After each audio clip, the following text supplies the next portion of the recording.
Pois é. E a estrutura? Tranquilo. Beleza, vamos lá. Pô, uma responsabilidade. O cara fera em podcast. Nada, o segredo do podcast é não ter responsabilidade, é só Exatamente. ficar Ter uma resenha, chilling, né? porque quando fica muito quadradão, no começo a gente pautava tudo, E aí não funciona, né? É não, difícil de seguir ficava aquilo, perdido. ficar lembrando e Não tal. porque às vezes você falava, puta, o que precisava ir para tal tópico e não tá no ponto, sabe? Aí você quebra a conversa, vai pro tópico Pra cortar. e aí fica É, tipo aqui um não tem papo nada disso, aqui engessado. não é flow, não é podpar, aqui é só resenha mesmo. Trazer os amigos empreendedores, contar um pouquinho Bora, da história, a galera bora. conhecer um pouco mais. Pedro, Minha história é bom te caótica, hein? ver, bom te ver, depois de bastante tempo aí que a gente não se Boa, fala, loucura aí do dia a dia, né? sim, E a ideia aqui é realmente contar um pouquinho da tua história, bora. como é que você, qual que é o teu trajeto até o Seven Kings, né? Como é que Nossa. você foi parar nesse meio? Já era Não, jiu-jitsu? não, mais ou menos. Meu vínculo com restaurante, com comida, vem de pequeno, porque meu avô tinha restaurante aqui em Santos. Ele tinha o Santa Isabel, na verdade teve uns outros disso, mas quando eu nasci já era o Santa Isabel. Ele era ali na praia, na ponta da praia, do lado de onde é o estuário. Tá, A galera mais velha de Santos conhece, tinha uma pizza super famosa, é aqueles super tradicionais que você abre o sei. cardápio e tem 60 páginas. Aham. Era um desses. E eu cresci lá dentro, cresci, né, na cozinha, ajudando, atrapalhando os garçons. Eu era apaixonado por aquilo. Quando eu tinha, sei lá, uns 8, 9, eu falava, pô, deixa aí, eu vou Eu assumir vou e tal. tocar. Aí ele falou, não, isso aqui não é vida, pá, e se quiser, eu vou vender, não aguento mais. Vendeu a parte dele. Quando você tiver idade, você monta o seu, se você quiser, mas eu não recomendo. Aí tu E foi é isso. contrariar o vô. Não, então, aí eu fui pra publicidade. Me formei em publicidade, trabalhei em agência aqui de Santos. Fui pra São... Aí tinha sonho de chegar em multinacional. Aí fui Tá. pra OGV em São Paulo. Aí eu odiei. Odiei muito, era horroroso. É... eu fui pra parte de marketing imobiliário. Hum, E quando eu era pivete, eu pensava, pô, quem que é o idiota que cria o nome de um prédio? Aí eu tava criando o nome de prédio. O Unlimited ali do Canal aham. 1, nome meu. Ah, é? Vai. Tu tava no mercado nessa época? Tava, quando ele foi ser lançado, e eu fui totalmente contra. Eu falava, esse prédio é alto demais, ele vai fazer sombra na praia, o Santista vai odiar. E quando ele lançou, teve Teve. um probleminha ali. Ninguém me escutou, aí a construtora queria ganhar o dinheiro dela. Aí cansei de multinacional, aí fui pro GRAAC. Eu fui diretor, trabalhei no marketing do GRAAC, no Hospital do Câncer Infantil. E ali foi a última vez que eu tive carteira assinada. Eu fico analisando já minha vida, assim, eu ficava 3 anos em cada lugar, eu ficava meio insatisfeito de como que era, eu pensava, pô, eu faria diferente. Eu falei, pô, eu fico falando que eu faria diferente, eu vou Então fazer faz, o né? meu, né? E aí eu montei uma agência de publicidade Tá. e também tive uma marca de truck de skate, downhill, porque eu praticava skate downhill. E aí eu juntei com outros 3 malucos. E aí a gente começou a fabricar trucks de precisão, né? Que é pra alta velocidade.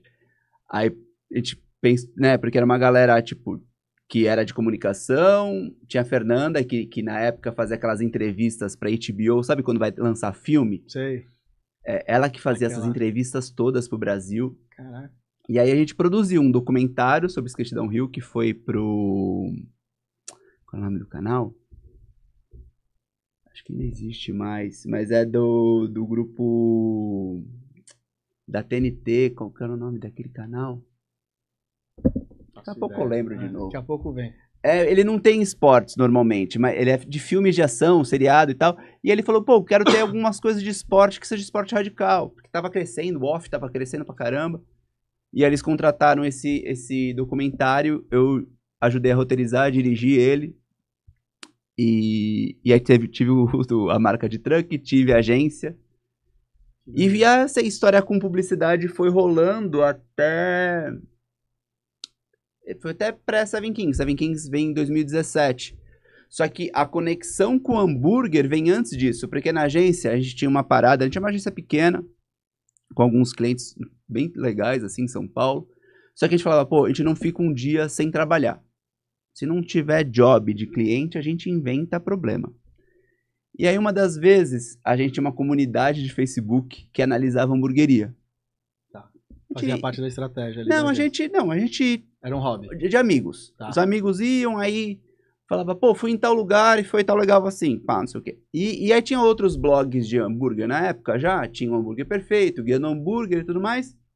A gente não gostava do trabalho deles. Blog, pra quem estiver assistindo aqui não sabe, Era a rede social do momento. Era. Você postava foto, Você fazia imagem, um site vídeo. pessoal. Exato. Aí tinha foto e E comentários. texto, por aí. E aí a gente fez o nosso blog, que chamava hamburgueros.com, que a gente analisava hambúrgueres e tudo mais. E só que qual que era o lance? O nosso diferencial, como a gente era publicitário, designer e tal, a gente levava luz pra hamburgueria. Tinha Coisa uma que hoje sacada. os influencers fazem, Aham. não faziam na época. Tipo, os outros blogs, o cara tirava uma foto meio de canto, meio com vergonha. Na época o telefone foto Não, VGA, Não, Ou era isso, a Cybershot? gente levava a câmera, a gente levava a uma câmera maneira. Cybershot e tal. Não, a gente levava uma Canon no caso, mesmo. porque vocês eram... Isso, as a galera pessoas no máximo uma tinham aquelas Cybershot, fotinhas, TechPix, sei lá qual é que era. Aí vocês já levaram pro lado mais Isso. profissional. E a gente fazia umas fotos maneiras e tal. E aí, qual que era o lance? Se era ruim, a gente só não falava. Beleza. A gente falava, Pra não cara, meter não o pau em vamos ninguém. desrespeitar o trampo de ninguém. Aham. Se a gente não gostou, a gente não fala. Se a gente Fica só gostou, interno ali. a gente fala ali. A não ser que a gente ache que a parada é uma enganação. Tá. Aí a Na prim- maldade ali. A primeira enganação que teve foi uma hamburgueria inspirada em Star Wars. É. Que surgiu e tal, e a gente detonou ela. Puta E, storytelling. e os fãs de Star Wars ficaram malucos com a gente, ficaram xingando a gente por horas, assim. E qual que era a mentira na história? Cara, tudo era ruim. O hambúrguer era ruim, a ambientação da hamburgueria era horrorosa, eram umas fotos tiradas da internet, em baixa qualidade, Sei. assim. E eles estavam com uma fila gigante, porque o fã de Star Wars é maluco, tá ligado? Sim. E carente e tal. Tipo, eles pegaram só o insight legal, mas não investiram Só nada. que qual que foi o lance? Nem com a Disney eles falaram. E a Disney não deixa nada barato. A Sim. Disney foi lá e meteu o processo neles. Falou, ó, vocês arrancam isso daí, vocês vão ter que pagar. Aí tirou, aí Tirou, acabou acabou a graça e a gente tava certo, era uma enganação mesmo.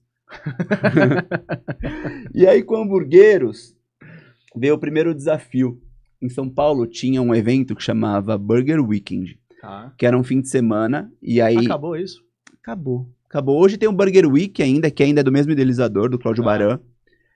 E só que era muito legal, porque ele juntava num espaço, sei lá, 30, 40 hamburguerias das mais bem faladas de São Paulo, e era 24 horas de hambúrguer sem parar. E você ia lá, tipo, sei lá, estava em São Paulo, ou na época era o primeiro boom da cultura do novo hambúrguer, assim, porque São Paulo tem uma cultura de hambúrguer muito antiga. Sim. Você pega Chico Hambúrguer, Burdog, Osnir, Seu Osvaldo, são hambúrgueres que a gente começa na década de 60, Tradicionais, 70, todo mundo que morou alguma época em São Paulo tem alguma história de comer hambúrguer, e é aquele hambúrguer fininho, com uma maionese maravilhosa, cheio de alface e tudo mais. Mas desde 2012, o hambúrguer teve uma nova roupagem. Muito do trabalho que o Paulo Yoller teve no como é que chamava? No Butcher's Market, que era ali no Itaim, que era uma casa incrível, vivia lotada e tudo mais. Aí quando falou, não, isso aqui é um hambúrguer diferente. Carne alta, carne de qualidade, toppings muito mais trabalhados, né? Ele tinha um hambúrguer cheio de cogumelo, ninguém tinha cogitado colocar cogumelo naquela época aqui no Brasil e tal. E aí começou um boom. E aí vem o Burger Weekend, que estavam brotando um monte de hamburgueria, você não sabia muito o que era o que, não sei o que. E nesse lugar você olhava para todos os hambúrgueres ao mesmo tempo. Você escolhia o que comia, você, sei lá, chegava em amigos, mandava cada um para uma barraca, voltava, você experimentava todos. E aí tinha tido já uma ou duas edições, tinha sido um sucesso. Aí eu não lembro exatamente se para a segunda ou para a terceira, o Cláudio Baran chegou na agência e falou, vocês estão com hamburgueros.com, aí tá maior sucesso. Mas vocês ficam falando do hambúrguer dos outros, quero saber se vocês conseguem fazer hambúrguer. Legal, ainda meteu um desafio. Aí a gente falou, não, beleza, a gente vai. Não, mas você tem que levar 2.000 hambúrgueres pra fazer. Tipo, caraca, 2.000 hambúrgueres num fim de semana, acho que a gente não vende e tal. E aí, o meu sócio na agência era o Lierson, que hoje tem o Xepa em São Paulo. Na época, também não tinha hamburgueria e tudo mais. Aí o pai dele veio ajudar a gente, que já tinha sonho de trabalhar com hambúrguer, é um maníaco, é o Lierson, dono da Trad. Lierson pai, são 2 Lierson, olha que pensa, o cara já tinha um nome horroroso, pôs o nome no filho igual também. Tua relação com eles deve ser boa até Não, hoje, é boa, pra boa, tu boa. falar assim. Não, é boa, é boa. E aí, a gente fez. E aí, qual que é o lance? A gente fez todo um trabalho de marketing antes. Uhum. A gente tinha amigos, né? Tipo, Cid do Não Salvo, Mari Gracioli, uma galera de grande da internet daquela época, né? E a gente chamou eles para um pré-evento, para experimentar o hambúrguer que a gente ia fazer e divulgar. Cara, Vocês não foram no susto ali. não. A gente se preparou muito bem até. A gente criou um hambúrguer que era fácil de fazer, que é o carro-chefe da Trad até hoje, que é o Oráculo, que é pão, carne e um creme de cheddar com pepperoni. Então, basicamente, a gente selava o pão rapidinho ali, grelhava o hambúrguer em broiler ou churrasqueira, e o cheddar com pepperoni ficava num derretedor de chocolate. Era só pegar com uma colher, com um pegador de sorvete e jogar em cima. Acabou. Mano, soltava muito rápido. Só que o sucesso foi muito maior do que a gente imaginava. Tinha fila, sei lá, de 4 horas na nossa barraca. A gente levou os 2.000 hambúrgueres. Na verdade, a gente nem levou, a gente achou que não ia vender. O que a gente fez acordo com o fornecedor de pão e do açougue? A gente falou, a gente pega 500. Se chegar no... Se a gente vê que tá andando, a gente te avisa. Cara, começou meio-dia, às 4 da tarde a gente já falou que ia precisar de mais. Aí todo mundo mandou mais 1.000, a gente tava com 1.500. No começo da noite mandaram os 500 que faltava, dos 2.000 que a gente precisava vender. Quando foi 9 ou 9h30 da manhã do dia seguinte... Era 24 horas. a gente tinha que começar a meio-dia ou 2 e ir até, tipo, 3 da tarde do dia seguinte. Caraca. De manhã já tinha acabado, já tinha esgotado o nosso hambúrguer. Os 2.000 já tinham sido vendidos, até mais que isso. E aí acabamos, fomos embora pra casa. Fiquei doente nisso aí, porque foi uma loucura. Pô, 24... E aí não fizeram uma rotatividade, foram vocês ali. Não, tinha uns Direto. amigos que iam ajudando.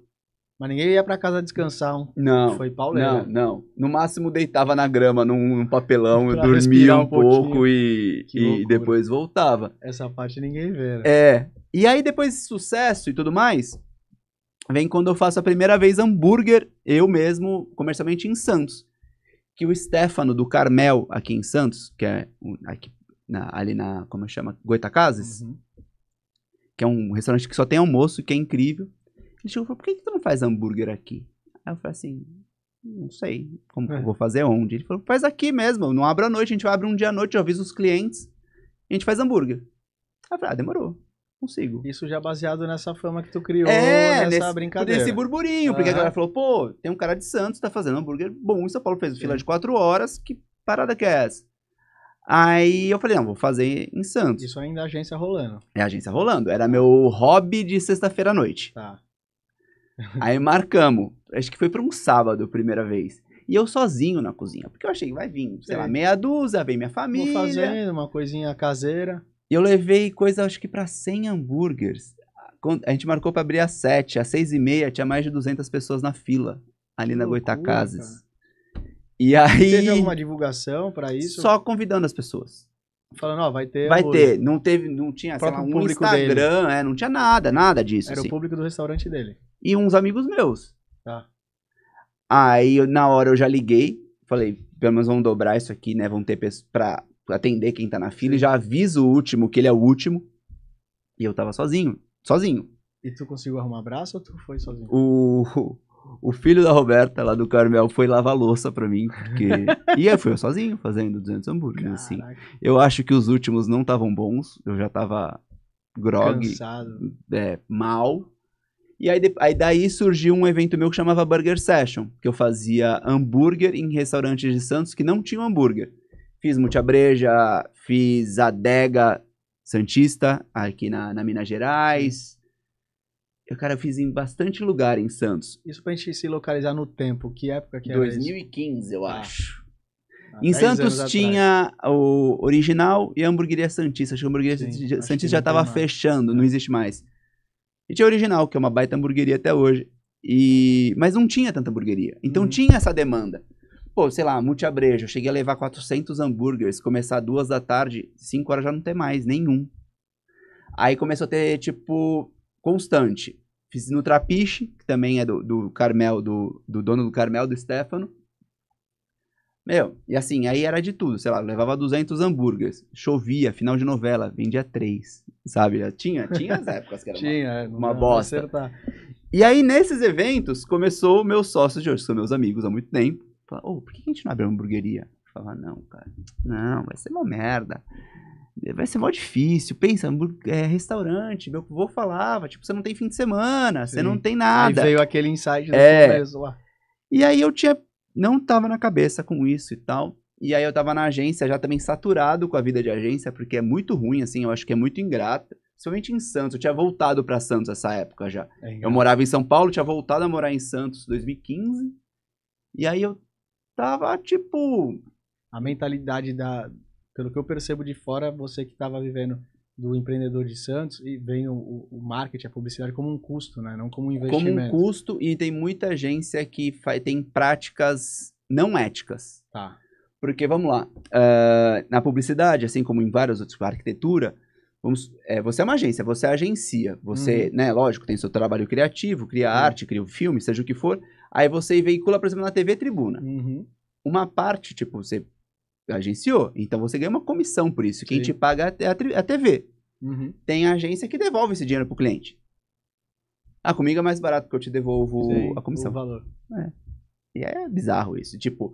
aí entra na prostituição da profissão. Totalmente errado. Nem sei se ainda é hoje assim, espero que não, espero que a galera tenha evoluído e parado com essas acaba práticas. Atrapalhando, no longo prazo acaba com a profissão por causa disso, né? Lógico, não, porque ninguém quer pagar mais. Não, porque, vamos supor que, não, é que eu cobro a criação. Só que é muito mais difícil você fechar a conta de ter uma equipe bem estruturada e tudo mais, porque quase todo o grosso de grana de qualquer agência que você vai em São Paulo e tal é veiculação, é mídia. Sim. Você veicula grandes campanhas, sei lá, Rede Globo, tudo mais, internet, seja o que for, e aquela verba a comissão da veiculação, que é o grosso do que entra de dinheiro na agência. Tem muitas vezes que, sei lá, a agência... O certo é você cobrar tudo. Eu te fiz um logo, eu te fiz a criação, tem esse preço, aí você vai pagar aqui pra Globo. Trabalhar em cima de uma estratégia de precificação, vai voltar mas o tudo dinheiro e tal, mas beleza, tem gente que, não te cobra a arte porque você vai ganhar na mídia. É na Amazônia. Mas era isso, eu tava já de saco cheio disso daí. Muito saco cheio. E aí, um belo dia, eu falei, cheguei pra minha esposa, falei, cara, minha namorada na época, falei, acho que eu vou ligar pro Rodrigo e pro Russell, eu vou ver que pé que tá esse lance da hamburgueria aí, porque eu acho que... Pior que tá, não fica. Qualquer coisa, eu vou procurar trabalhar em banco, sei lá, ser caixa do Itaú, sei lá. E o legal é que essa tua experiência com marketing, com branding, com posição, te ajuda em qualquer negócio que tu resolva saber, né? Desde sempre. Eu acho que é uma ferramenta que... Hoje, então? Eu acho que todo mundo deveria... Que tá pensando em empreender... Ter um braço ali. Devia, pelo menos, se inteirar de alguma coisa. Principalmente da parte teórica. A galera ignora muito a parte teórica. Eu fiz faculdade aqui em Santos, na Unisantos, que sempre focou muito nisso. E muita gente reclamava. Eu quero prática, eu quero aprender a mexer no programa, eu quero, sei lá, mexer no pacote Adobe. Cara, isso depois você aprende. Qualquer hora. Você aprende... qualquer hora, você vai ter que sempre se atualizar. Não adianta você aprender na faculdade. Exato. O sistema daqui a pouco já vai mudar todo. Mas a teoria, a parte filosófica de comunicação, os teoremas que foram surgindo ao longo da história são importantes e são coisas que fundamentam qualquer coisa. Como você vai criar, como você vai comunicar. Porque eu dou consultoria para restaurante pelo Brasil inteiro. Tem vezes que o cara pega, sei lá, veio para São Paulo. Voltado nessa parte de marca? Hoje eu focado em restaurante. Eu crio cardápio, eu crio tudo. Para quem contrata, eu ainda dou... Às vezes faço um logo para alguém, alguma coisa assim, mas não é o foco. Mas faz parte do que eu agrego, que acho que quase nenhum outro consultor de gastronomia ou com chefe, essa parte de comunicação. Porque o cara, sei lá, ele foi pra Itália, comeu aqueles paninos na Stracciata, super bonitos, que hypam no Instagram e tudo mais. Eu quero pôr isso na minha cidade. Tá bom. Qual a estratégia por trás? Tipo, as pessoas estão preparadas pra isso? Exato. Teve uma pesquisa de mercado. Quanto que eles gastam numa refeição? Sei lá, uma feijoada pra 2 pessoas na minha cidade custa R$50. Então cada pessoa gasta 25. Tu já viu quanto vai custar pra fazer esse teu sanduíche aí de presunto cru no Brasil? O pessoal faz muito achismo, né? Eles... Eu gostei disso, eu vou lá e ponho. Tanto que você vê que às vezes algumas tipos de comida ou produto, seja o que for, vem pro Brasil ou vai pra alguma região, aí flopa, não dá certo, aí dá 3, 4 anos, vem de novo e estoura. É isso. Aí o dono da primeira, pô, mas eu já fiz isso, não deu certo. Eu falei, cara, as pessoas não estavam preparadas, ou elas não davam valor pra aquilo. Tem que construir toda uma história. Ou o cara que quiser ter que fazer um investimento muito grande. Justamente, em Criar comunicação, cultura, fazer as pessoas criar o valor experimentarem. no negócio pra É poder... justamente isso. É um grande desafio hoje, eu acho. Ou você espera alguém vir e depois... Justamente. Porque tem umas coisas que explodem sem o menor sentido. Sei lá, paleta mexicana, essas coisas assim. E você vê que não se sustenta. É só um hypezinho e tal. Quando o cara vai comer, nem é tão bom quanto ele imaginava. Não tem nada diferente. E aí foi isso. E aí a Seven Kings vem nesse momento que eu ligo pros meus sócios e eles estão fazendo reunião sobre isso. Eles falam, Na hora? Eles falam, eu estou aqui na casa do Russell falando sobre... Tu já ia rodar. Tava fora. Eu tava fora. Meu, foi... Dei sorte nessa hora. Aí eu falei, tô indo pra aí. Aí fui, eles já estavam com plano de negócios, pá, tudo arrumadinho. Porque é isso, assim, a Seven Kings, a gente sempre fala, são 3 caras que não eram de restaurante, que foram abrir um restaurante, e foram aprendendo o restaurante, mas a gente nunca largou toda a metodologia. Meu, a Seven Kings tem planilha de tudo, de tudo, de tudo. Não era um cara de restaurante, mas era um cara de negócio. Era, e é muito louco, porque o Russell ainda, tipo, pô, ele foi diretor de marketing da Unisantos, assim, sabe? Tem planilha, controla tudo, ele é o rei do Excel. A gente tava falando antes de começar o programa do iFood. O iFood às vezes faz umas reuniões com a gente, e aí eles vêm com aqueles números tudo maquiado deles. Eu não gosto do iFood, tá? iFood, não gosto de você. Esse é o mal necessário. Eu preciso de você, mas não gosto. Tá tudo... Aí ele pega... A local vai me expulsar daqui. Nada, pô. Vambora, aqui é pra falar mesmo. Eles vêm com os números? Não, porque não sei o que. Teve um crescimento. Aí o Russell desmembra. Fala, então, não teve. Tu sabe que... Tu falou que ele maquia e tudo. Eu não tô aqui pra defender ninguém, até porque eu não tenho nada. Mas... E eu acho que eles mostram o que o pessoal gosta de ver. Então, e aí pega o pessoal mais técnico que nem vocês. Eles maquiam muito, cara. Porque é o que a galera... Eles chegam do nada e falam assim, então, teve um mês aqui que teve uma queda de número de pedidos. A gente fala, sim, foi fevereiro, tem 27 dias. Exato. Me dá mais 3 dias aí que tá tudo certo. Ou tipo assim, você aumentou o faturamento. Tá, mas quanto sobrou? Tipo... lógico, fez um monte de ação de entrega, não sei o que, grátis, como não sei o quê. Faturamento foi lá pra cima, mas a receita caiu. O dono de restaurante que não se liga no iFood chega a pagar 50%. Com certeza. Você sabe, né? Sim. Com certeza. Tanto que, cara, eu falo pra todo mundo, o iFood tem que ser quase um marketing. Então, usa só o marketplace e só. A entrega deles é ruim, você tá vendo, né? A questão dos motoboys, contrata um parceiro. É isso, eles têm um mecanismo completo, mas você tem que explorar o que eles fazem direito. Sim. Que é trazer cliente novo. O resto sai caro, né? Muito caro. Muito caro. Tanto que é isso. O pessoal paga isso aí, o preço. Porque, fica fácil, contrata tudo numa coisa só. Justamente. É igual você, sei lá, vamos dar um exemplo. Você vai contratar teu sistema de caixa, teu hambúrguer, teu pão, tudo no mesmo lugar, porque é mais fácil e sai mais caro. Sai mais caro. Sai mais caro. Isso, cara, é muito louco. Deve ser com tudo, né? Mas no restaurante é muito doido porque embalagem é assim, sabia? Quando eu comecei a orçar, eu falava, me manda amostra. Todo mundo. Aí nas amostras, você desmonta as caixas, as embalagens, você começa a ver que, tipo, eu falei com o cara do SAD, o fornecedor é o meu. Tipo, sei lá, empresa X. A empresa X produz o saquinho. E ele quem tá me vender também a caixinha e a seda de embrulhar. Só que quem tá a marca não é o outro, é a empresa Y, que eu falei com eles. Aí se você olha, no saquinho, a empresa X realmente é mais barata. E a empresa Y que faz... E aí eu comecei a desmembrar, aí eu comecei a separar toda a minha pesquisa. Eu falei, tá bom, a empresa X vai me fornecer saquinho, esse cara me fornece saco, o outro que só faz papel acoplado vai me vender papel acoplado. Isso. E aí você põe na... Tipo, fala, não, mas dá muito trabalho, cara. Mas e a margem? Tempo é muito louco, porque ele pode ser caro e barato. Nesse caso, que você economiza ao longo do ano, porque a gente tá falando, sei lá, de pedido de 10 mil caixas, 20 mil sacos, e assim vai. Sim.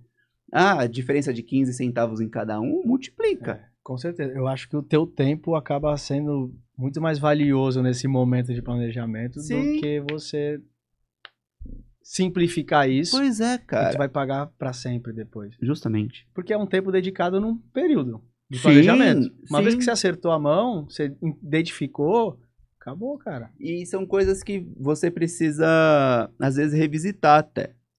Na Seven Kings, ano passado, a gente pegou e falou assim, se a gente resetasse tudo, a gente tem 1000 planilhas, a gente tem as fichas técnicas de tudo e tudo mais, vamos refazer? Né, eu voltei pra cozinha. Porque às vezes parece que, eu defini uma vez aqui a ficha técnica, como é feita cada coisa, as receitas e tudo mais, mas a equipe vai mudando. Eu ainda tenho sorte, que eu tenho funcionários de muito tempo. Eu tenho minha chefe de cozinha de Santos, está comigo desde o dia 1 da Seven Kings. Caraca, a vida inteira. A vida inteira. Ela é incrível. Só que ela mesmo, ela não pega e vê a receita todo dia. Porque ela tá confiante que ela tá fazendo certo. Sim. Só que aí, sei lá, uma vez mudou uma desvio no coisinha, processo. aí o que a gente fez? Pô, vamos rever tudo?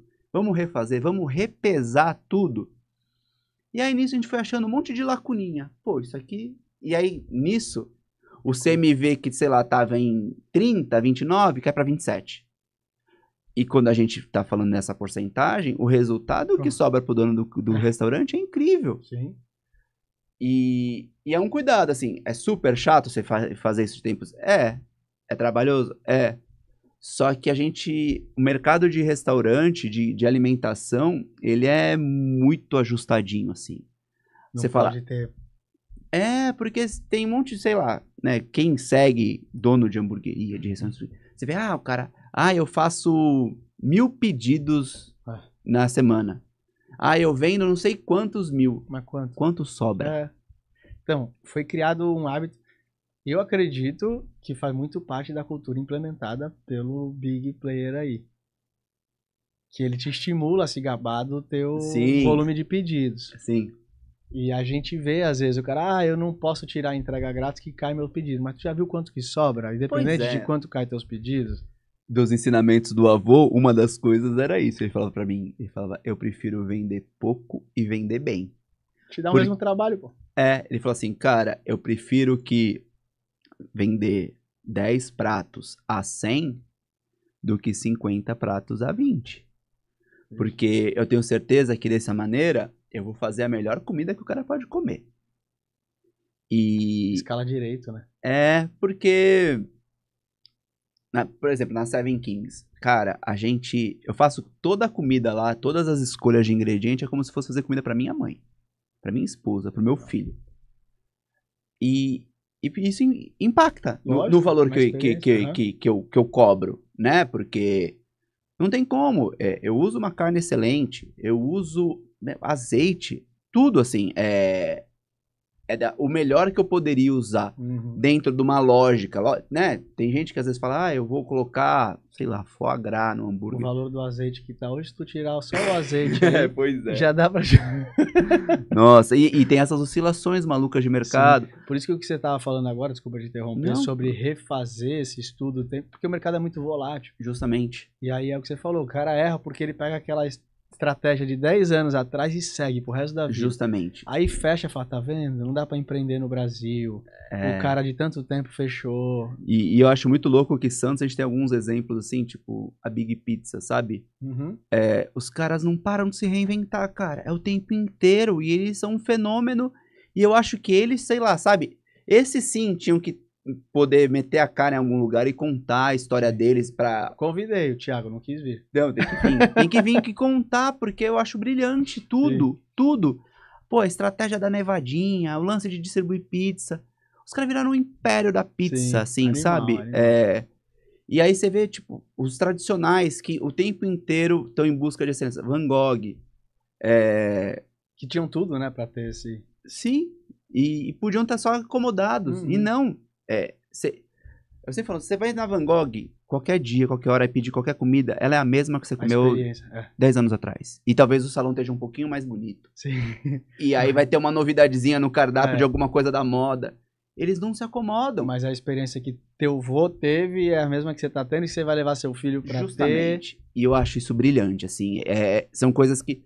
Tanto que eu sempre falo, assim, nas minhas consultorias, quando eu participo de algum podcast, algum lugar... Hoje a Seven Kings são 3 unidades. Uma em Santos, uma em Moema e outra em Perdizes. As 2 em São Paulo, né? Fazer comida é muito fácil. Fazer a mesma comida boa, igual, todo dia, que é a treta. Com 3 unidades diferentes, cara, tem vezes Tem escala, processo bem definido. E todas na Seven Kings, eu acho que um dos principais diferenciais nossos é que a gente faz praticamente tudo. A gente recebe a carne moída, embalada a vácuo com atmosfera modificada de um frigorífico de São Paulo, que faz a nossa carne do nosso jeito há anos. A receita de vocês.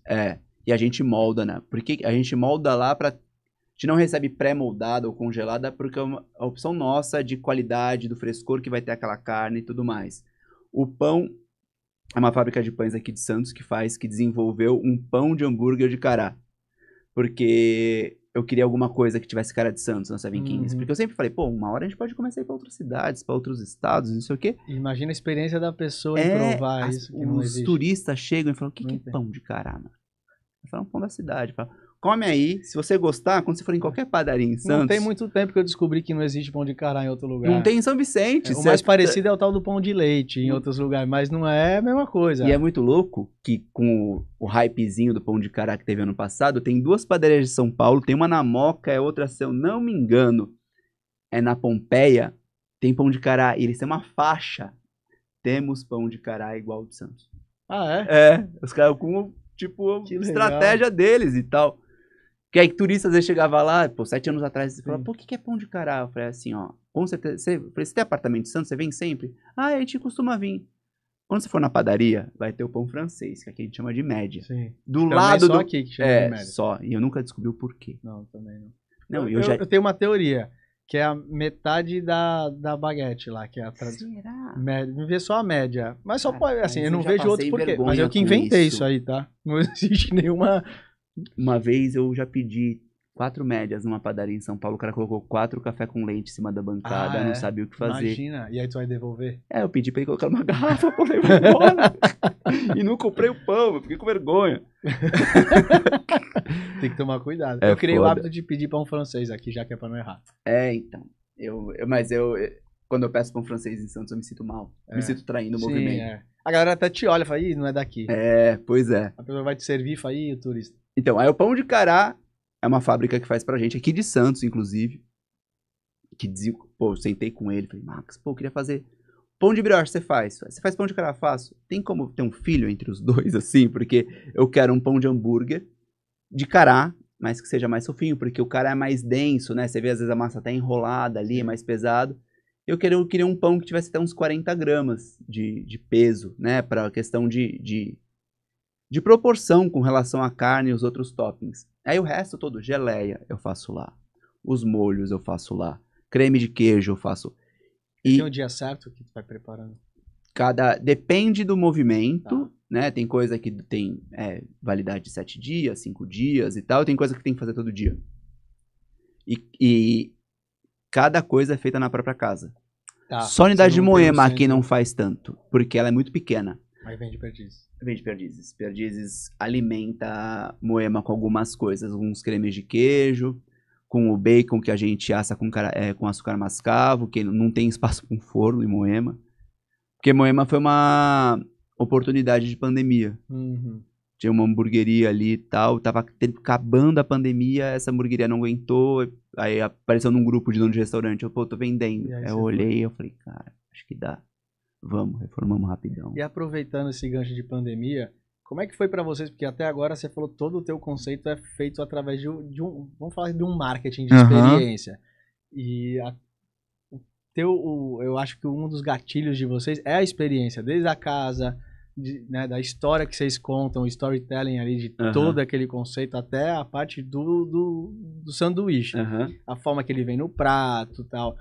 Como é que foi pra vocês colocar isso dentro de uma caixinha e levar na casa do cliente? Porque eu sei que isso não incomodou um pouquinho. A gente não queria no começo. A gente teve, né, essa troca lá atrás. Eu falei, cara, Isso. eu sei que isso te incomodou porque era tudo voltado à experiência. Era. A gente não queria ter delivery. A gente ficou 1 ano e pouquinho sem delivery desde que a casa abriu. Não tinha. As pessoas falaram, põe delivery. Eu falei, pô, o hambúrguer não chega igual. Sim. A batata não chega igual. Nada é igual. Pra que você quer? Aí, na época, quem convenceu a gente que veio com uma mega proposta foi a Glovo. Tá, lembro. Lembra? Uhum. Coitado da Glovo, não tava preparada pro Voltou Brasil. O Brasil é um bicho diferente. Cara, não dava. Aí começou indo, só que aí o Carlos Magno, que é o Camemburger, que foi o que ganhou o prêmio na Ana Maria Braga, não tinha no delivery. Tá. Sim. Porque a ideia é que o queijo exploda, a hora que você chega, você aperta ele, escorre o camembert ali por cima da carne e não ia funcionar. Não ia chegar bem na casa da pessoa, não adianta você colocar um escrito, coloque no forno 5 minutos. Ninguém põe, faz. Chega cheio de fome. E vai reclamar, falar que o queijo tá duro e tal. Ele foi pro delivery na pandemia. Os clientes pediram. Tá. Os clientes falavam, assim mandavam mensagem, aí a gente falava, pô, não vai chegar bom. Ele falou assim, entre não chegar bom e não chegar, eu prefiro que não chegue bom. A gente falou, quer saber? Aí foi uma quebra de paradigma. Então tá bom, vamos colocar. E ele vende super bem no delivery, mesmo com esse problema. A versão original, que é com queijo inteiro, que são dois pedaços de queijo ali, te não põe, porque simplesmente a caixinha não fecha. Tá. Aí não dá. Super alto. Não dá. A caixa não fecha, não vou estourar eu pra mandar ele estourado pra casa do cliente. Então não tem. E outros que já passaram, que são gigantes, esses não entram no delivery. Mas o delivery salvou na pandemia. Mas vocês tiveram que quebrar esse paradigma. Eu tive que criar a batata também. Teve. Porque mudar a gente faz a batata na casa. Porque nada contra quem vende batata congelada, é uma opção. Fazer a própria batata demanda todo um processo, espaço na casa, hora de funcionário e tudo mais. Mas eu tinha na cabeça, eu queria ter minha batata. Eu falei, não, eu vou fazer minha batata, não sei o quê. E aí eu desenvolvi a palito. Que a galera elogia pra caramba. Pô, não sei o quê, batata de verdade. A congelada também é de verdade, tá? Não tem problema, ela só é congelada. Só que, pô, batata no delivery, não dá. Cara. Não, Chega aquela, tudo molenga e tal, e não sei o quê. E aí eu lembrava que, tipo, quando eu ia em boteco e tudo mais, e a batata chips, a batata portuguesa, ela dura, ela aguenta. Eu falei, não, mas eu acho que eu consigo aprimorar. Cara, foram 6 meses de desenvolvimento. De corta de um jeito, corta do outro. Porque se pré-cozinhar, se pré-fritar, se não sei o que, desenvolvi minha tática. Hoje a batata da Seven Kings, a chips, eu te garanto que de um dia pro outro ela tá crocante na sua casa ainda.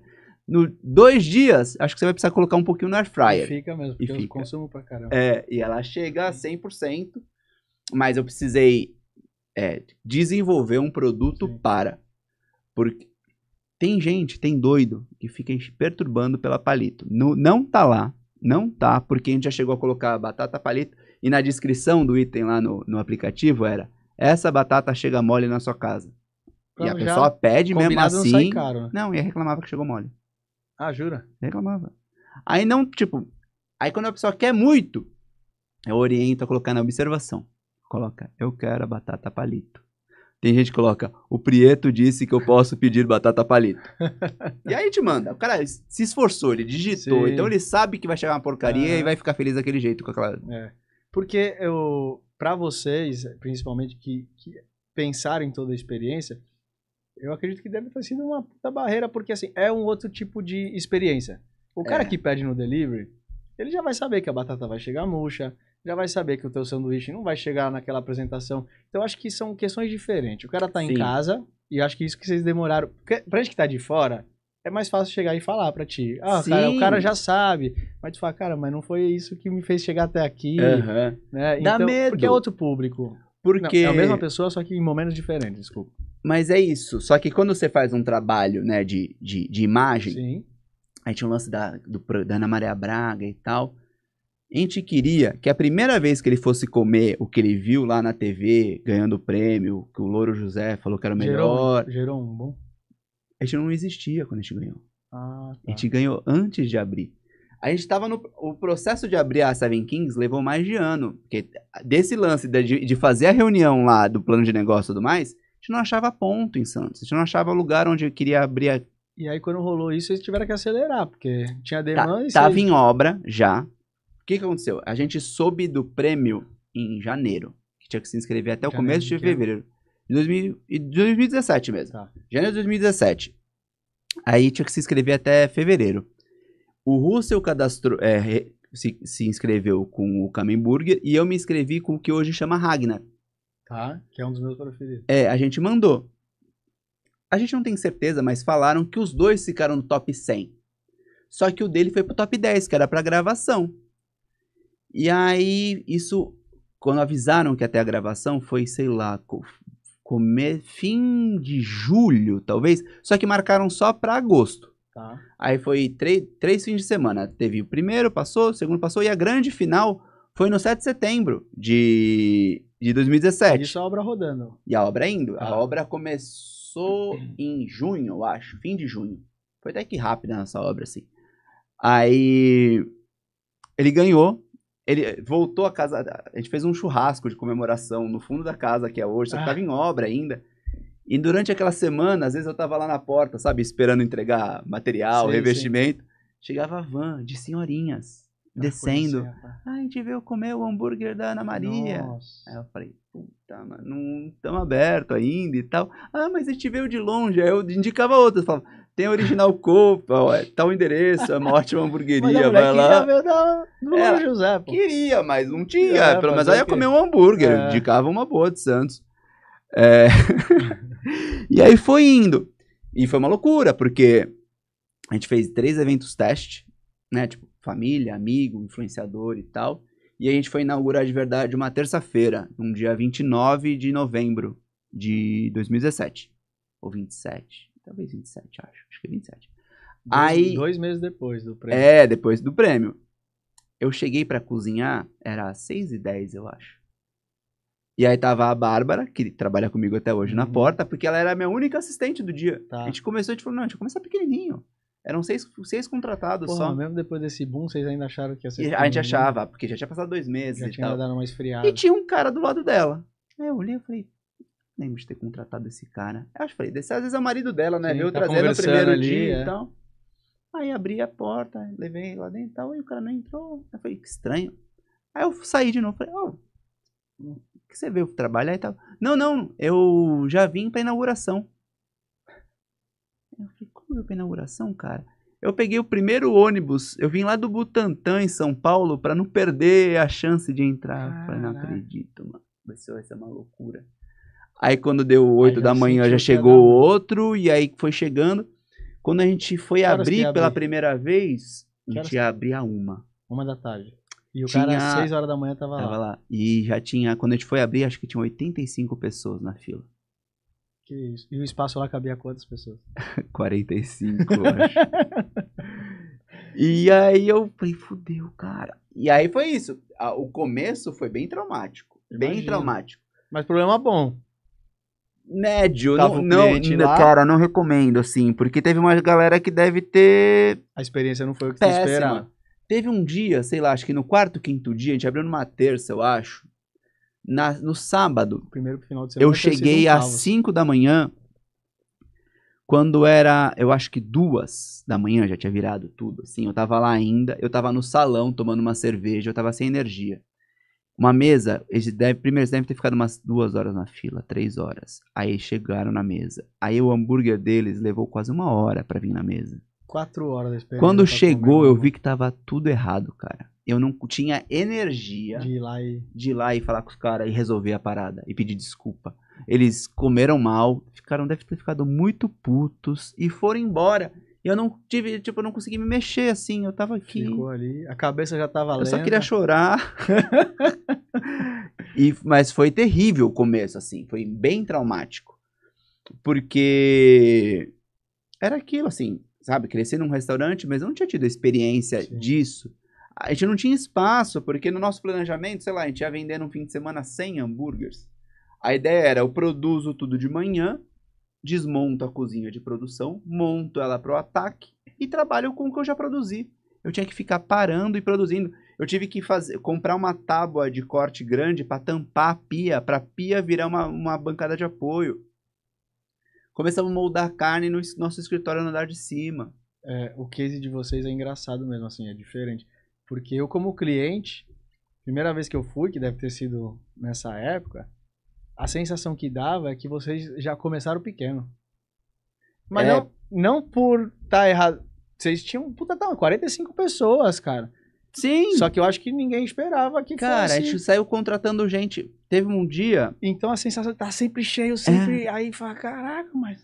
Eu contratei um cara... Como é que você vai prever isso, né? Que era uma loucura, que chamava Pietro, né? E meu sobrenome é Prieto, então dava uma bagunça. Primeiro e segundo. Eu tava assim... Eu já tinha feito toda a produção, já tinha feito o turno do almoço. Aí eu tinha subido pra bater carne, fazer mais disco de carne pra noite. Ele chegou. Aí ele falou assim, então, eu acabei de chegar, eu trabalhava em Nova York, numa hamburgueria. Eu falei, desce e começa a trabalhar. Ele ficou assim, eu falei, não, pode começar. Você tá com as tuas coisas aí? Tá com calça? Tá com Crocs? Bora. Eu trouxe tudo. Eu falei, é ótimo, bora. Vai pra cozinha, pelo amor de Deus. Mas e aí, não vai? Não vai. Não vai. E uma galera foi indo assim, porque os primeiros, minha esposa é RH, tá ligado? Formada em psicologia, ela entrevistou todo mundo, pá, não sei o quê. Certinho. Depois não tinha mais chance. Não tinha. A gente foi trocando o famoso troca pneu com o carro andando. Era isso. A gente foi trocou o motor com o carro andando. Tanto que foi isso. A gente foi juntando. A gente começou super pequeno. Cada um tinha 50 mil reais. 150 conto, mas o limite do cartão de crédito de todos os familiares em volta, assim, sabe? Abri uma casa. Aí fomos juntando, ela meio que se pagou bem rápido. E a gente juntou dinheiro pra não ter que pegar empréstimo, nada. Com 2 anos de casa, a gente reformou ela inteira pro jeito que ela é hoje. Né? Porque no começo tinha um deck ali na frente, a gente fechou o deck, porque, pô, no calor, ninguém quer ficar num deck comendo hambúrguer com 40 graus no coco. Fechamos ele, colocamos ar-condicionado. Conceito ser legal, né? Céu aberto, na praia, mas na prática... Porque a gente gastou uma grana num telhado que abria. Eu lembro. Por que a gente fez isso, cara? Lembro.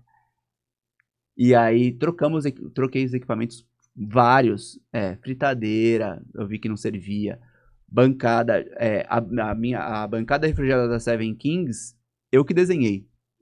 Porque eu falava, cara, eu preciso que ela seja refrigerada embaixo, tem uma parte quente aqui pro pão não esfriar, mas tem que ter a parte refrigerada aqui pra salada, maionese e tudo mais. Aí tem uma outra parte quente, falei com o cara, ele fez pro meu... E eu fui desenvolvendo tudo. Que foi daí de começar a transformar a Seven Kings para ser um restaurante mais eficiente possível, que veio o lance das minhas consultorias. Tá. Porque vinha dono de restaurante... Só convivendo, né? Só vivendo aquilo para poder... Eles vinham, eu mostrava tudo, até hoje, qualquer pessoa que quer abrir em Santos, não sei o quê, todo mundo, eu indico todos os fornecedores.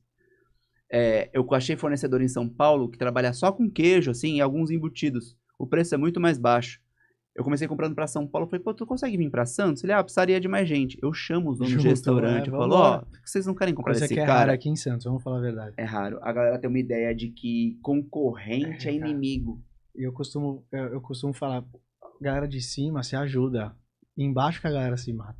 Não querendo falar quem tá em cima, quem tá embaixo, mas eu digo que é uma mentalidade... Justamente. Tem que ser aquela história da maré pequena, azul. Entendeu? É uma mentalidade pequena. Pô, outros dono de hamburgueria, quando vê isso aqui, pode comentar. Eu empresto carne quando acaba pros caras. Pão.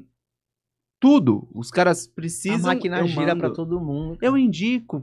Quando a gente tinha muita fila, às vezes o cara fala, pô, tô morrendo de fome. Fala, cara, ó, você vira aqui, tem tal coisa. Você vai ali no canal, tem outro bom. Se o produto tiver na boca do povo, é bom pra todo mundo. Justamente. Cara. Quando começaram a abrir umas hamburguerias depois da Seven Kings, chegamos a dar entrevista pra Tribuna e tudo mais, falando, mas o que você acha desse boom de hamburgueria em Santos? Fala, ótimo.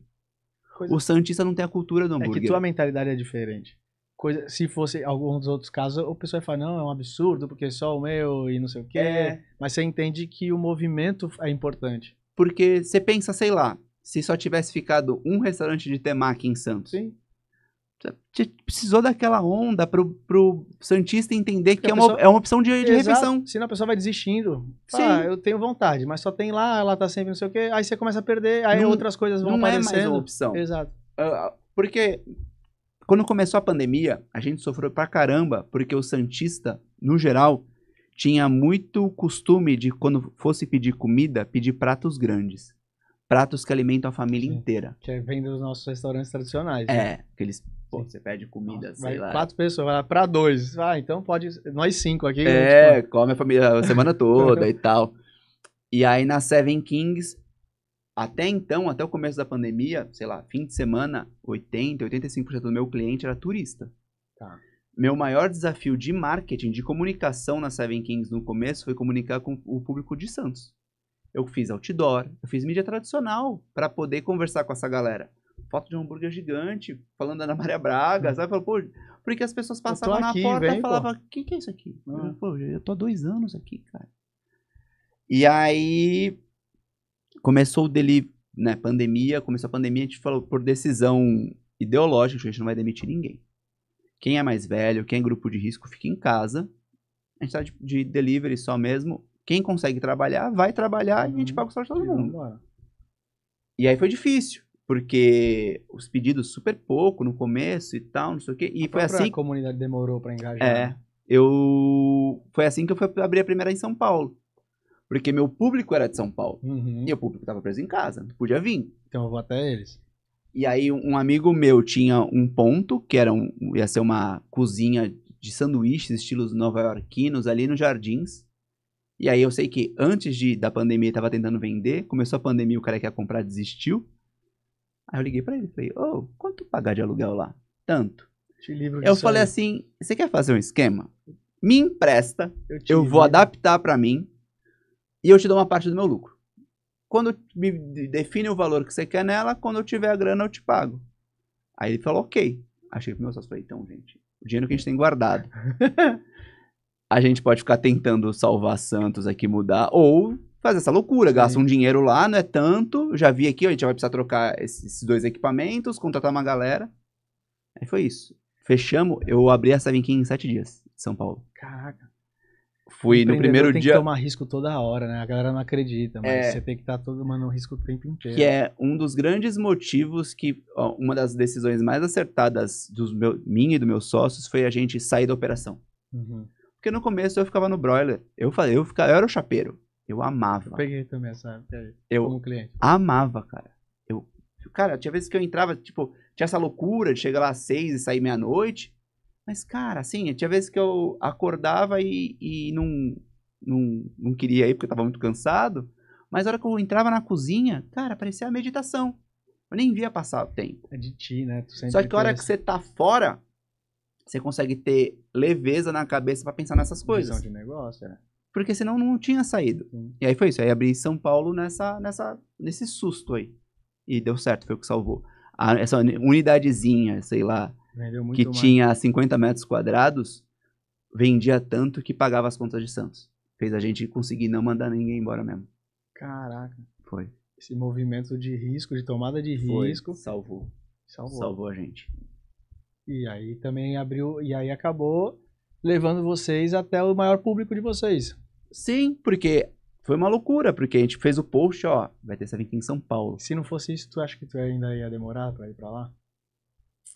Acho que sim. Porque a gente gastou muito dinheiro na reforma de Santos. Gastou muito dinheiro, deu 3 meses da pandemia. A gente, o caixa que a gente tinha, a grana, tal, não sei o quê. Lógico, a gente tem os dinheiros separados, né? De 13º, de férias da galera, mas o dinheiro que era de investimento, que a gente falou, não, porque a gente ampliou o salão, a gente tinha uma experiência mais legal, a gente falou, pô, a gente vai voltar, depois de 2 anos a gente vai voltar até aquele frescor da inauguração, o dinheiro vai voltar todo. Sim. E a hora que abriu mesmo, lotado de novo, fila na porta, pá, não sei o quê. Pandemia. Cara, fudeu.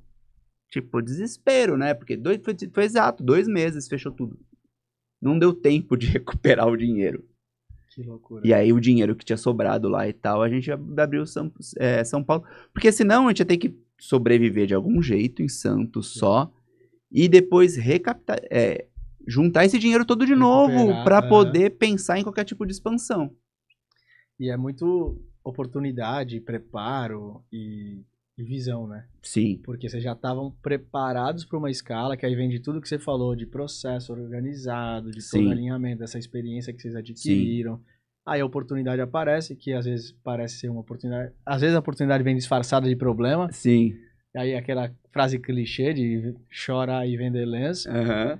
E aí você aproveita a oportunidade e a visão de falar, cara, sim. Já que o nosso público tá lá, oportunidade aqui, que parece um problema, mas vamos tomar esse risco e vamos fazer acontecer. E na vida de restaurante, número, de qualquer empreendimento, número é uma parada mágica. E meus sócios são muito bons nisso. Eu sou péssimo nisso. Eu não sei nada, mas cara. Mas não se completa, né? Justamente. O maior erro dos caras de arrumar sócio é sócio igual. Pois é. Não, pô, os meus, eles me trazem uns números, umas informações que minha cabeça explode, assim, sabe? Porque ele chega, tem vezes que eu chego muito desanimado, pô, tal coisa não deu certo. Eu falo, não deu certo? Esse foi o sanduíche que mais vendeu depois. Eu falo, cara, sério mesmo? Não é? Porque, sabe? Tipo, porque você tem uma ótica meio míope ali da produção, de quantidade de queijo que eu pedi e tudo mais. E eles, cara, sei lá, você fala assim, quantos sanduíches de bacon você vende de quinta-feira?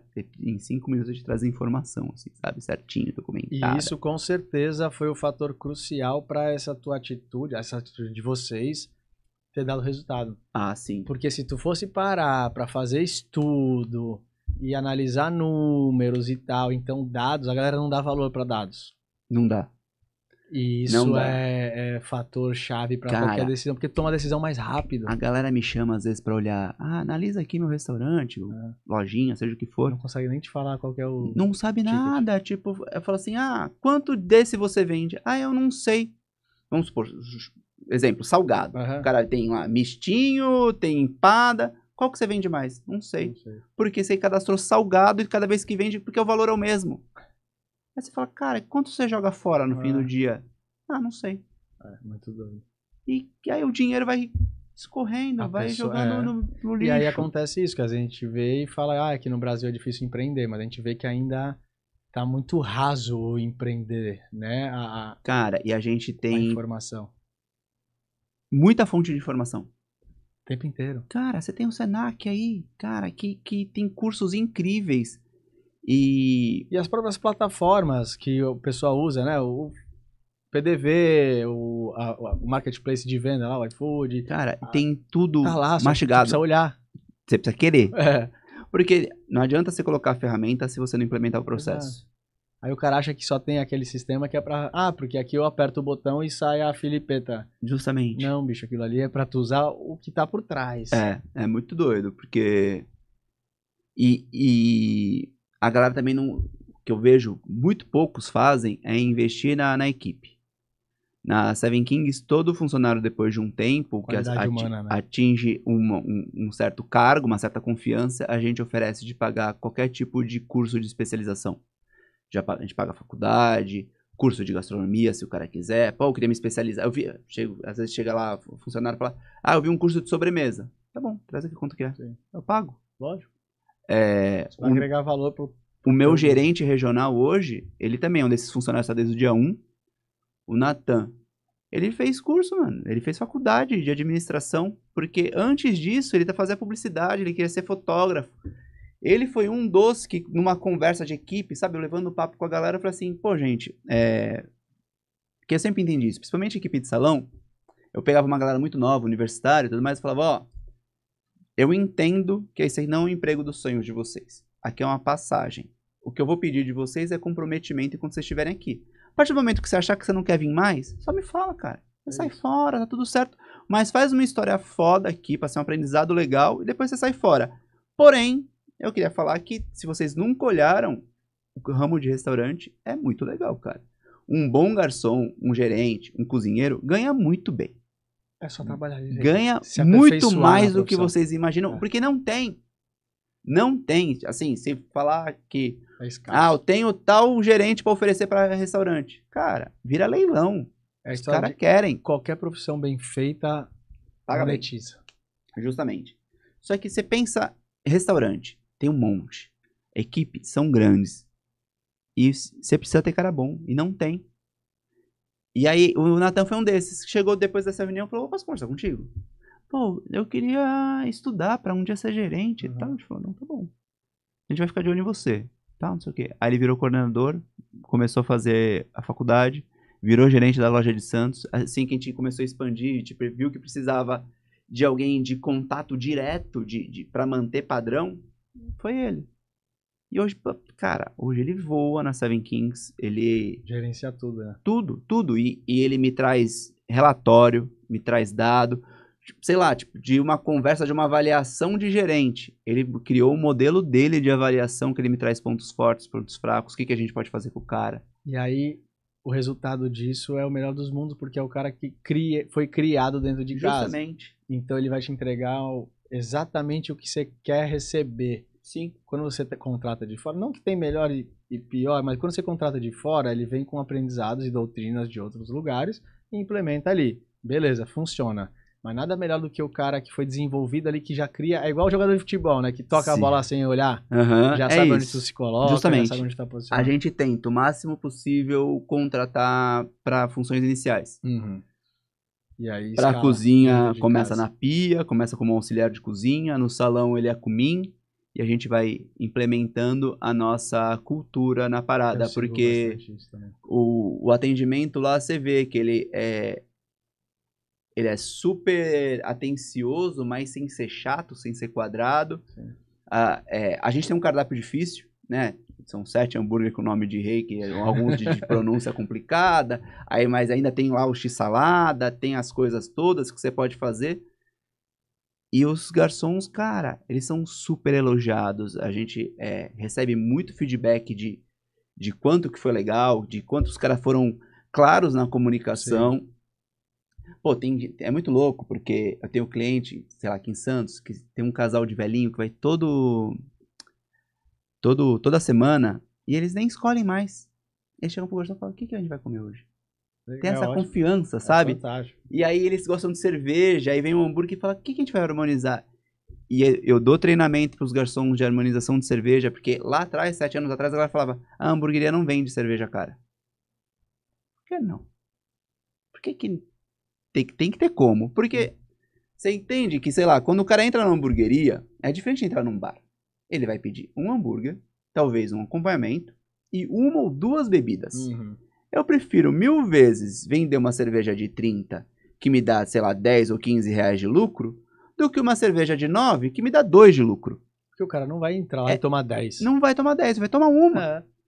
Então faz parte daquela experiência. Eu preciso mostrar pra ele o quanto é legal essa cerveja. Lógico que eu tenho a de 9, a de 12, sei lá quanto que tá hoje uma cerveja mais barata. Estimula o cara aí nessa... A curiosidade, os nossos primeiros cardápios, todo hambúrguer tinha a sugestão de 1 ou 2 cervejas que harmonizavam. E a gente tinha todo um trabalho de falar com os fornecedores, de ter aquelas cervejas disponíveis. Pô, a gente chegou a ter 37 rótulos diferentes na geladeira. Caraca. E tinha uma galera que começou aí por causa da cerveja. E a gente tinha chopp. É muito louco, né? São testes que você vai fazendo. Sim. E vai ter que ter essa percepção próxima. Sim. Pra ver o que funciona e o que não funciona, senão também não adianta tu ficar testando. E pensa, o ponto de contato do cliente com o restaurante é o garçom. Aí eu tenho a cerveja. Aí o cara pergunta não adianta eu entender um monte de cerveja. Ter mais de 3.000 check-ins lá no Untapped, ser um master conhecedor de cerveja, se eu não tô no salão. Exato. E aí, na época, um dos meus fornecedores era a Aline Malanconi. Sim. Que tem um hideout hoje, a gente é distribuidora de cerveja. Ela tava aqui semana passada. E a Aline, deu um curso de cerveja pra galera. É fera, que, cara, foi incrível, assim. Até hoje a galera tem anotado as coisas que ela falou, teve degustação, todo mundo tomou tudo. Que isso é uma coisa que a gente sempre faz, sabe? Eu vou colocar um ingrediente novo, né? Porque tem umas doideiras, né? O Russo fala, a gente precisa de um rei egípcio. Aí eu começo minhas pesquisas. O que se come no Egito e tal, não sei o quê. Isso é muito louco. E aí eu chamo todo mundo da cozinha e falo, ó, criei essa cebola que é desse jeito, pá, não sei o quê. Aí eu dou uma inserção, uma aula de história ali cultural, do que eu pesquisei ali. E tal. Como? O que vocês acham? Tá, mas isso combina com isso. Lá, não sei o quê. Tem vezes que eu tenho que explicar um pouco de religião. Ah, lá eles não tem carne bovina por causa de tal lugar. Por isso que não... E assim vai. E aí Ah, mas vai poder trocar? Vai, porque a gente não tá lá. Se o cara quiser blasfemar contra o Deus dos caras, o problema é dele. E assim vai, mas é muito louco, tipo, você ter esse trabalho, você ter esse carinho de educação interna. Porque os funcionários passam a entender a parada. E eles trazem insights que você nunca ia ter. E é a ponta, exato, porque é a ponta que tá no teu cliente. Ninguém, o termômetro melhor do que a última ponta, que eu chamo de última ponta, que é o cara que está em contato direto com o teu cliente. Vão trazer as melhores insights. Sim. Vão ser os que vão fazer a tua entrega ser completa, porque não adianta tu ter o melhor hambúrguer, se o cara que entrega ali na hora que tem esse contato não traz essa tua cultura. Pra tu ver como, né, tem coisa que às vezes parece óbvia e não é. O hambúrguer que ganhou Ana Maria Braga lá, vai um queijo camembert empanado. Uhum. E por mim, sei lá, pela minha experiência, eu achava que todo mundo conhecia camembert, porque era o queijo que tinha na casa da minha tia, sabe? Reunião, tinha o camembertzinho com geleia e tal, e você pegava aquela torradinha bom gustê lá e ficava passando e tal. Então, pra mim, era uma coisa comum. Você sempre tinha lá no Pão de Açúcar, quando você ia ter uma reunião mais legal, você comprava aquele queijo mais caro. E, né, o Russell criou o Camembert. Eu falei, não, o Russell também conhece o Camembert. Então, todo mundo conhece o Camembert. Aí ele falou assim, as pessoas olham no cardápio, pão, carne, Camembert empanado, e falam, o que é Camembert? As pessoas, todo mundo sabe o que é Camembert. Não sabe. Teve que colocar queijo. Quando eu escrevi queijo, acabou. Facilitou. Assim, tirou uma etapa de confusão do cliente. Exato. Porque às vezes, né, antes... Você deve ter perdido de cara que queria e não... Ou que atrasa. Sim. Era às vezes uma rodada de mesa na noite cheia. Daquela dúvida, o cara fica com dúvida de perguntar, justamente. Porque hoje eu tenho o tablet, né? Ele é uma ajuda no autosserviço, mas a gente não elimina o garçom. Porque o garçom vai lá, ele explica e tudo mais. O tablet, pra gente, ele ajuda muito na questão do acabou minha coca. Sim. Em vez de eu ficar caçando alguém pra me mais atender, simples, ele né? já aperta ali uma Coca-Cola, veio pá, não sei o quê. E só que antes não tinha. Aí, o cara tá lá lendo um cardápio extenso, já tem aquela loucura toda. Na hora que ele chamou o garçom, seria incrível que ele já pedisse. Mas não, ele fala, o que é um camembert empanado? Aí ele explica. Já volta, porque tem... Aí já passa o quê? Aí o garçom tem que sair fora. Sim. E aí a mesa volta pro debate. Você viu? Isso aqui é um queijo empanado. Eu ia pedir outro. Não, vou pedir... Aí mais 5 minutos, 10 minutos. Vai saber, numa casa cheia, quanto tempo foi. Aí o que chama de novo. Aí sim faz o pedido. Exato. Então eu perdi esse tempo todo. Detalhe, né? E uma casa pequena, sei lá, se eu tivesse a casa do tamanho da Van Gogh, eu não me preocupava com isso. Mas na casa de 50, 60 lugares, eu preciso girar ela numa sexta-feira à noite, que tem gente na porta esperando. Eu quero, quanto mais sai, mais eu faturo. Com certeza. E aí o cara fica na dúvida se quer o sanduíche ou não, porque não sabe que é um queijo. Exato. Cara, não me custava nada escrever queijo, camembert empanado. Tem coisas que a gente acha que é óbvio, e aí essa atenção no detalhe faz toda a diferença. Irmão, se eu sou... Caralho, eu tenho 5 horas de podcast aqui. Eu falo pra caralho, né? Eu fico pensando, não paro de falar. A experiência, né? Fantástica. Mas a gente vai encerrar dessa vez. Nossa, mas incrível. Convite aberto aí pras próximas. E acho que, cara, é incrível. Eu não tinha noção da tua história. Eu espero que mais pessoas qualquer hora pode falar de consultoria, que é uma loucura. Vamos falar. Porque eu faço pelo Brasil todo, até fora do Brasil. Vamos falar sobre isso. E é um choque de cultura sempre. Vamos falar. Porque tem a ver também com o nosso momento, o desenvolvimento da local. E, cara, deixa assim o último... Um cara que tá afim de montar uma hamburgueria. Dá uma dica rápida aí pro... Ufa! Ponto de atenção ou uma sacada aí que você possa... Pensa simples. Simples, a galera hoje já quer começar com loucura. Simples. Uma chapa, uma fritadeira, uma geladeira, um balcão refrigerado. E trampo. E é isso. E padrão. É isso. Porque às vezes, eu quero fazer um hambúrguer, sei lá do que, eu quero um hambúrguer invertido. Cara, não. X-burger, X-salada, ainda é sucesso. Isso serve pra qualquer negócio. Sim. Vou até aproveitar pra esticar, porque, cara, quer escalar cara, começa simples. O processo tem que ser simples, senão não escala. Justamente. Fantástico. Obrigado aí pelo teu Imagina, tempo. Foi legal demais bater esse papo. Satisfação te rever.